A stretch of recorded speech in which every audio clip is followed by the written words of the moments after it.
Hello tout le monde, j'espère que vous allez bien.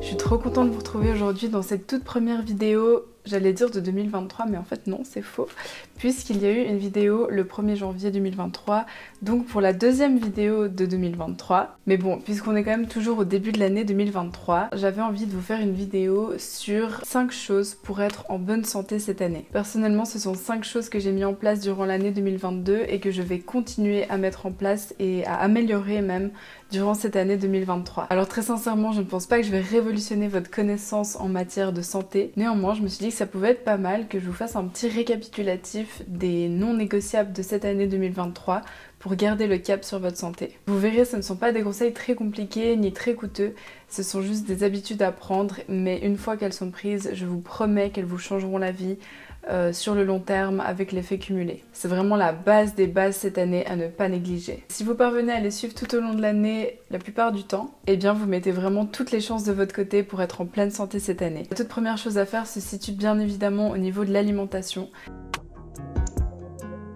Je pense que ça ne va surprendre personne. Privilégiez des aliments bruts cette année. Cuisinez le plus possible vous-même. Évitez les produits transformés au maximum. Appliquez la règle des 80-20. 80% d'alimentation saine, brute, 20% de plaisir. Le 80% du temps, assurez-vous d'avoir des assiettes bien équilibrées. Donc je vous mettrai une photo à l'écran là ou là. Vraiment, c'est très important pour votre glycémie, pour votre équilibre hormonal, d'avoir des assiettes vraiment équilibrées avec toujours un quart de l'assiette qui constitue une bonne source de protéines, un quart de l'assiette qui constitue une bonne source de glucides lents, complexes, la moitié de votre assiette composée d'une large variété de légumes pour avoir un max de nutriments et de fibres. Et finalement, la cerise sur le gâteau, une bonne source de lipides, donc une bonne source de graisse.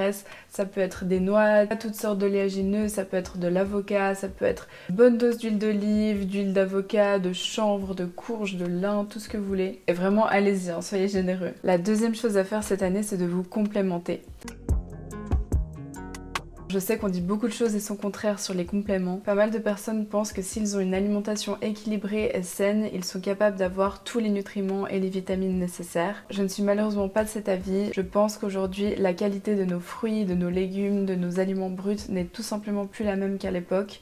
Je sais que dans une pomme actuelle, il y a genre 5 fois moins de vitamines que dans une pomme à l'époque.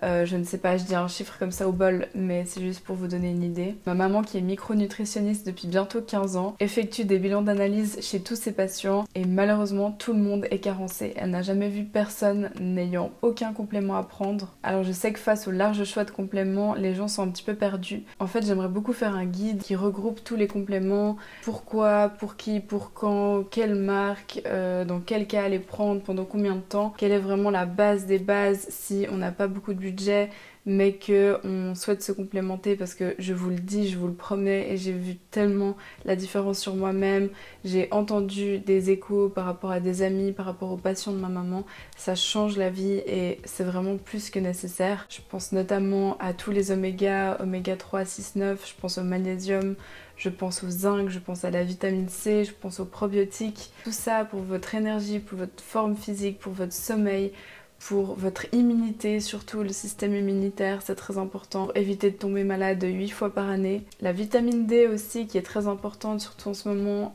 où on n'a quasiment pas de soleil. Et après, pour tout ce qui est stress et gestion du stress, on a beaucoup de plantes adaptogènes qui sont incroyables. Je pense notamment à l'ashwagandha, à la rhodiole, pour tout ce qui est un petit peu de dépression saisonnière, on a la guarana. Si vous êtes intéressé plus spécifiquement par l'immunité, j'ai fait une vidéo qui s'appelle Comment ne pas tomber malade cet hiver. Et dans cette vidéo, je vous explique quels compléments spécifiquement, dans quel dosage, quelle marque, etc. je vous conseille pour booster votre système immunitaire. Mais ouais, du coup, je crois que c'est la seule vidéo où je vous parle spécifiquement de certains compléments, comment les prendre, dans quel dosage. Il y a peut-être aussi la vidéo sur la santé intestinale et le microbiote, qui est, sauf erreur, ma 2e ou 3e vidéo. Pour l'instant, je crois que c'est tout, mais c'est prévu, ne vous inquiétez pas, j'arrive très bientôt avec un guide ultime des compléments alimentaires. La 3e chose à faire cette année, c'est de bouger. Alors, ne vous mettez pas la pression tout de suite avec des immenses résolutions vis-à-vis du sport cette année, comme à peu près chaque année. Bouger, ça peut tout simplement être le fait de marcher. Si vous n'avez pas le temps ni les moyens de vous inscrire dans un fitness, si vous n'aimez pas ça, en fait tout simplement je peux comprendre, moi la première, je suis la première personne qui n'irait pas mettre les pieds, en tout cas pour le moment, dans un fitness. C'est juste pas mon truc. Alors si c'est votre truc, tant mieux, franchement tant mieux. Je suis beaucoup plus dans le délire pilates, yoga, marche en nature. C'est vraiment mon truc depuis à peu près 2 ans. Ça me connecte vraiment au moment présent, ça me fait énormément de bien, ça me fait bouger, ça me fait circuler mes fluides corporels. Donc vraiment pour votre santé mentale, votre santé physique, le fait de bouger c'est juste un non négociable. D'aller marcher en nature, au-delà du fait de vous faire bouger, ça vous fait prendre l'air, ça vous fait respirer l'oxygène, ça vous fait être au contact de la nature et ça vous fait capter la lumière du jour. Alors même si il fait moche dehors, qu'il n'y a pas un rayon de soleil, vous allez quand même capter les rayons du jour et c'est très très important de sortir tous les jours. Ne restez pas s'il vous plaît enfermés chez vous à faire du télétravail toute la journée dans votre appartement et à sortir au bout de 3-4 jours seulement pour aller faire vos courses. Essayez d'aller faire vos courses à pied, prenez un sac à dos, achetez-vous un petit chariot de grand-maman et allez faire vos courses en ville à pied. Si vous allez à quelque part et que ça nécessite quand même de prendre le bus, descendez 2-3 arrêts avant et faites les 15 dernières minutes à pied par exemple. Quand vous allez chez vos amis et qu'ils habitent au 5e étage, montez à pied, ne prenez pas l'ascenseur. Tout ça c'est des réflexes à adopter et qui font vraiment la différence sur votre santé physique sur le long terme. Avec l'effet cumulé, on se rend pas compte à quel point ça peut avoir des impacts incroyables. Et tout ça, c'est pas des trucs de dingue, hein. Je ne fais pas des séances de 1 heure tous les jours en musculation avec des poids énormes ou avec une grande intensité et un cardio à en cracher mes poumons. Mais ça suffit à me tenir vraiment en bonne santé, en bonne forme physique et surtout énergique. Encore plus quand on est une femme et qu'on a plein d'hormones très complexes à équilibrer, le fait de faire un mouvement qui est plutôt doux, moins agressif, moins cardio, moins hyper intense, ce sera plus bénéfique pour vous au niveau des résultats et au niveau de votre santé. Et ça, honnêtement, avec un tout petit peu d'organisation, d'anticipation et de volonté, c'est accessible à tout le monde. C'est gratuit pour tous les âges, la balade en nature sur vos 2 jambes, c'est gratuit. Et si vous avez envie de faire quelque chose d'autre en plus de la marche, je vous invite vraiment à tester plein de sports différents. Il n'y a vraiment pas que les fitness, donc comme je vous l'ai dit, si vous aimez le fitness, mais go, allez-y, c'est super. Je peux que vous encourager, mais il n'y a pas que ça. Si vous n'aimez pas, si c'est pas votre truc, testez le tennis, la natation, le pilates, le yoga, la danse même. C'est vraiment des activités qui vont vous connecter au moment présent. Ce sera tout autant bénéfique pour votre santé mentale que votre santé physique. La 4e chose à privilégier cette année, c'est le sommeil. C'est vraiment le truc, je crois, le sommeil où le plus de personnes ont de progrès à faire. Je fais partie de ces personnes qui ont obligatoirement besoin de 8 à 9 heures de sommeil par nuit pour être en forme. Et je parle des heures avant minuit. L'idéal vraiment, ce serait pour moi, en tout cas, de me coucher à 22 heures et de dormir 8 ou 9 heures. Mais vraiment les heures avant minuit comptent double, ce n'est pas un mythe. En tout cas, j'ai pu en faire l'expérience, je ne sais pas vous, dites-le moi dans les commentaires.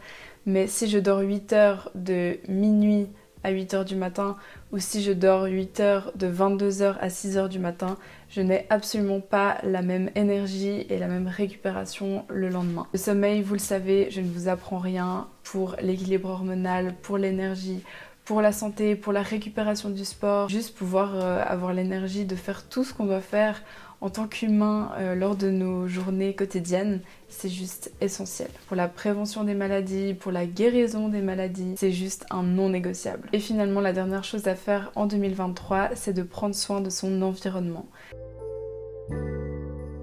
C'est-à-dire évoluer dans un environnement qui est sain pour vous. Ça peut être au niveau de vos relations, mettre un terme à toutes les relations qui sont toxiques et malsaines pour vous, qui vous drainent, qui vous coûtent de l'énergie puisqu'elles vous en offrent. On se rend pas compte, mais c'est vraiment tellement important d'être bien entouré, quitte à être entouré de seulement 1, 2, 3, 4 personnes plutôt que 10, 20, 30, pour autant que ces relations soient vraiment saines pour vous, qu'elles soient d'un soutien, qu'elles soient d'une positivité, qu'elles vous ressourcent, qu'elles vous donnent de l'énergie. C'est vraiment super important, même si vous aimez être seul, même si vous aimez bien vous enfermer un petit peu dans votre grotte et que vous faites partie de ces personnes un petit peu introverties. C'est tout à fait mon cas. mais c'est vrai que des fois on se rend pas compte à quel point c'est quand même important d'être bien entouré et de nourrir ses relations. Évoluer dans un environnement sain, ça peut être aussi votre environnement physique, donc ça peut être l'appartement, la pièce, la maison dans laquelle vous vivez. Selon moi, c'est vraiment le reflet de ce qui se passe dans notre tête. Si vous avez un environnement qui est complètement saccagé, qui est insalubre, qui est complètement sans dessus-dessous, vous ne pouvez pas être bien dans votre tête. Et ça, pour moi, c'est vraiment un non négociable. C'est vraiment de vivre dans un environnement dans lequel on se sent bien. Et puis finalement, dans cette 5e chose, j'ai aussi mis le fait de prendre le temps d'être au lieu de faire constamment. De marquer un temps de pause, prendre le temps de vivre le moment présent, de vivre vos émotions. Alors ça peut être en voyageant si vous aimez ça et que ça vous ressource, que ça vous permet d'être dans l'être plus que dans le faire. Ça peut être de vous inscrire à un cours de peinture, un cours de poterie, faire de la danse, du yoga, du pilates. Ça peut être d'écrire, ça peut être de lire. Le fait de jouer avec votre animal, avec votre enfant. Ça peut être vraiment tout un tas de choses, ça c'est à vous de les explorer, de voir qu'est-ce qui vous fait vous sentir bien, qu'est-ce qui vous procure un plaisir immense, qui fait renaître votre enfant intérieur et qui fait que vous appréciez juste être dans cet état de flow en fait. C'est vraiment un super moyen de manager son stress. On sait aujourd'hui que le stress fait tellement de dégâts et qui concerne tellement de gens, si ce n'est tout le monde. Dans cette société de fous où tout va à 1000 à l'heure, qu'on se met une pression énorme à être super efficace, super productif tout le temps. On en vient même à apprendre à bosser dans les transports pour ne pas perdre une minute de notre temps. Et parfois, ça nous ferait du bien de take a deep breath et regarder par la fenêtre et juste ne penser à rien, à ne rien faire, vraiment. Pensez-y pour cette année 2023, vous avez le droit de ralentir, c'est essentiel à votre santé mentale mais aussi à votre santé physique puisque vos hormones, votre physiologie est clairement impactée par le stress. Et ça peut même se lire à travers vos bilans d'analyse. Donc ça ne pardonne pas. Voilà, c'est tout pour cette vidéo les amis, j'espère qu'elle vous aura plu. Si c'est le cas, n'hésitez pas à liker cette vidéo, à me laisser un petit commentaire, ça me ferait trop plaisir et ça encourage vraiment la chaîne. N'oubliez pas aussi s'il vous plaît de vous abonner et d'activer la petite cloche de notification, ainsi vous ne louperez aucune vidéo. Dites-moi dans les commentaires si vous avez déjà appliqué ces 5 choses en 2022 et sur lesquelles vous comptez travailler le plus en 2023. Personnellement, comme je vous ai dit, là où j'ai le plus de progrès à faire encore, c'est le sommeil. Et peut-être aussi un petit peu le fait de ralentir, d'être plus dans le moment présent et d'être plus dans l'être en fait. Allez, du coup, moi je vous dis à dimanche prochain pour une autre vidéo et jusque là, prenez grand soin de vous les amis. Ciao!